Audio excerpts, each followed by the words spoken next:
हम मीनू झाक नाम करै छी समस्त मिथिलावासी के एकटा और सामाक गीत लऽ कऽ उपस्थित छी। संग दऽ रहल श्रीमती ललिता झा। नीक लागत तऽ गीत के लाइक शेयर जरूर करब। धन्यवाद। जय मिथिला, जय मैथिली।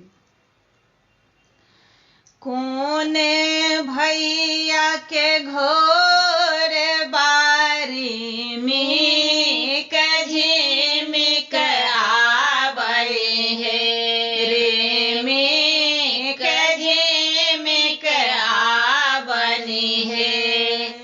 कोने भैया के धोतिया आकाश ओरे आई हे। बरसात में सुखाई है।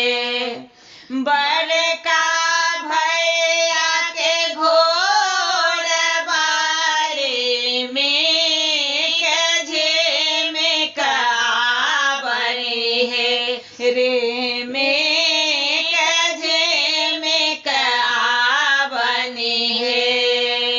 छोटका भैया के धोतिया आकाश ओरे आए है। बरसात में सुखाए है।